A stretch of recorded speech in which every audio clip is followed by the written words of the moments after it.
용인 IC예요. 그 숨겨진 사건을 지금 바로 읽어드리겠습니다.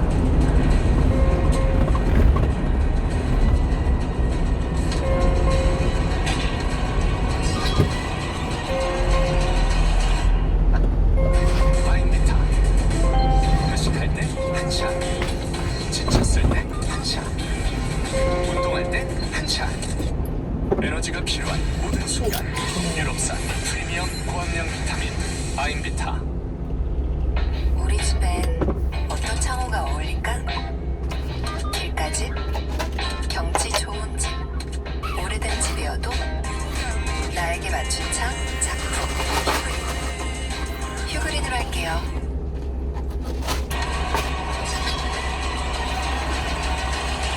안녕하세요. 세상의 모든 전쟁사를 읽어드리는 전쟁사 읽어드립니다의 역사학자 임용환입니다. 미드웨이 해전을 앞두고 일본과 미국의 전력을 비교하면 일본군의 전력이 압도적입니다. 일단 항모에서 11대 4로 일본이 우위였습니다. 그뿐 아니라 모든 게 다 일본 우위입니다.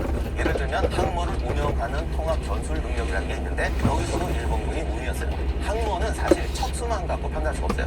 항모라는 게 주변에 호위함대, 수송함대, 잠수함까지 있습니다. 그래서 항모 한 척이면 항모 한 척이 아니고 말 그대로 함대 하나입니다. 그래서 이 독립함대를 운영하기 때문에 항모와 항모가 연합작전을 하는 게 진짜 어려워요. 그래서 보통은 한 척이나 두 척으로 항모 전단을 만들어도 독자적인 약전합니다.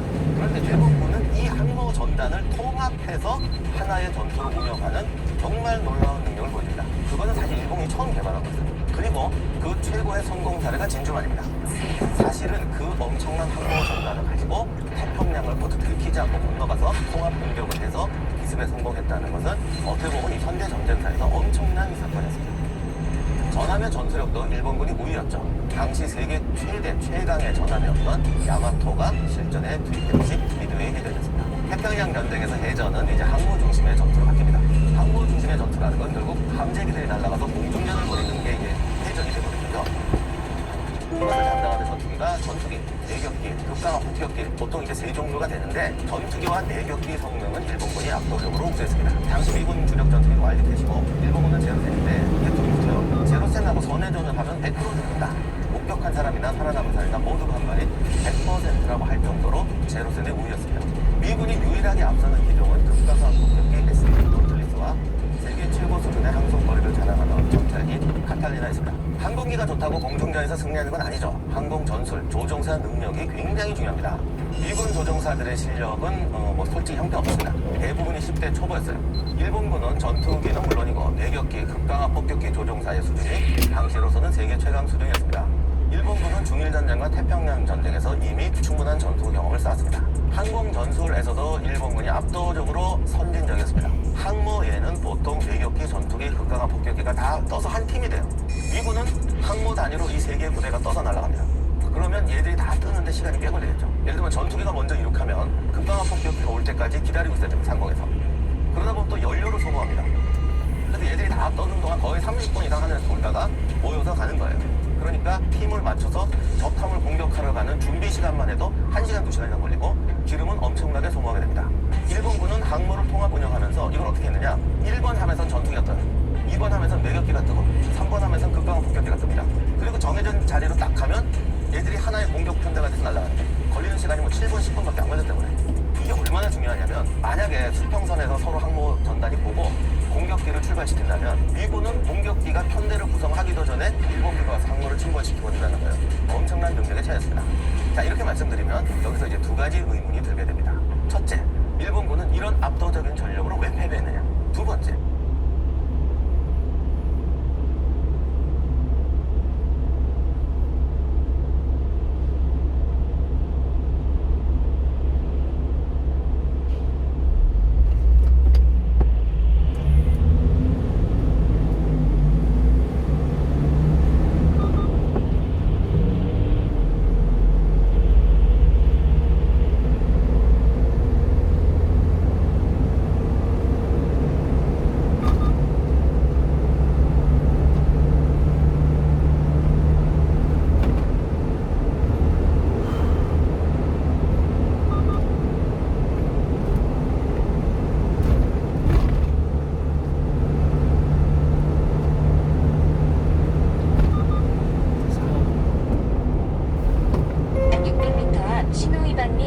50km 단속 구간입니다.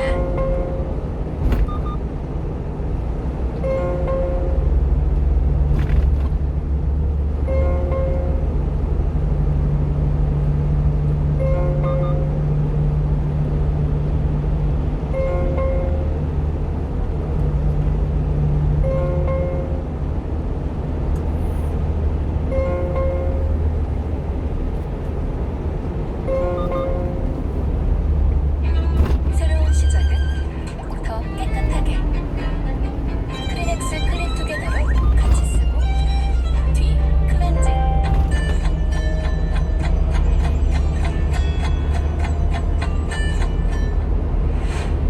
안녕하세요. 도움은 뚝딱 철학의 김PD입니다. 제가 시즌2에 들어와서는 여러분들과 주로 음성으로 만났는데요. 제가 최근에 사무실을 옮겼는데 여기 이렇게 예쁜 촬영 공간이 있더라고요. 그래서 오늘은 오랜만에 카메라를 켰습니다. 오늘은 서양 철학에서 논의되는 신존재에 관한 이야기를 하도록 하겠습니다. 서양 철학에서 주로 논의되는 신존재 논증에는 주로 세 가지가 있는데요. 존재론적 신존재 논증, 우주론적 신존재 논증, 목적론적 신존재 논증이 바로 그것입니다. 제가 이러한 신존재 논증에 대해서는 부분적으로 이야기를 한 적이 있는데요. 오늘은 전체적으로 한번 정리해서 말씀을 드리도록 하겠습니다. 그리고 신존재 논증은 아니지만 우리가 신의 존재를 믿어야 하는 이유들에 대해서 말한 철학자들이 있습니다. 그것도 세 사람을 가지고 왔는데요. 파스칼의 내기, 칸트의 요청, 키에르케고르의 결단입니다. 이렇게 해서 오늘은 서양 철학에서 논의되는 신존재에 관한 6가지 이야기를 하도록 하겠습니다. 잠시 후 시작하겠습니다. 첫 번째 신존재 논증은 안셀무스의 존재론적 논증입니다. 존재론적 논증은 이후에 데카르트, 괴델, 플란팅가에 의해서 리바이벌이 되면서 여러가지 버전이 있는데요. 가장 쉬운 방식으로 한번 설명을 해보죠. 신은 전지, 전능, 전선한 존재자입니다. 즉 신은 모든 것을 알고 모든 것을 할 수 있으며 완전히 선한 존재자라는 말이죠. 신이 뭘 모른다면, 신이 뭘 할 줄 아는 게 없다면, 신인데 선하지 않고 악하다면 우리는 그것을 신이라고 부르지 않을 겁니다. 즉 신은 정의상 전지, 전능, 전선한 완전한 존재자라는 말입니다. 그런데 만약에 어떤 것이 완전하다면 그것은 존재해야 합니다. 생각해보세요. 여기에 세상에 가장 완전할 것 같은 두 대의 자동차가 있다고 합시다.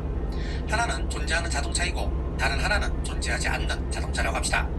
그렇다면 이 두 개의 자동차 중에서 어느 자동차가 더 완전할까요? 당연히 존재하는 자동차가 더 완전하겠죠. 왜냐면 존재하지 않는 자동차는 탈 수가 없잖아요.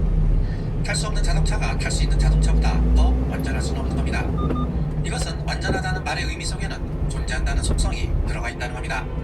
마찬가지로 신은 개념상 완전한 존재자이고 완전하다는 의미 속에는 존재한다는 속성이 들어가 있으므로 신은 존재한다는 겁니다. 존재론적 논증에 대한 많은 반론이 있는데요. 칸트의 반론 하나만 보죠.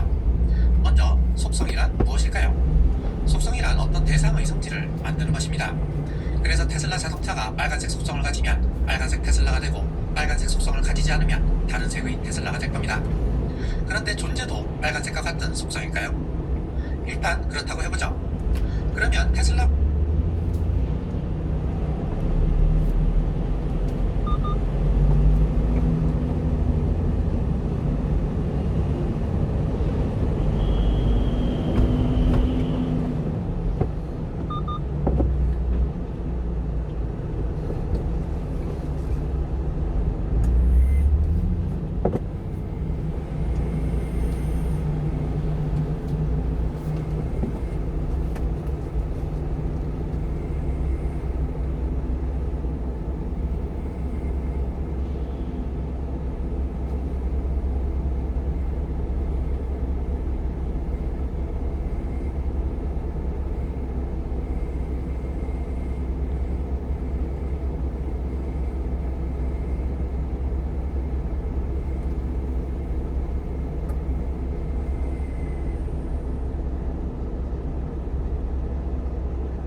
사고 다발 지역입니다.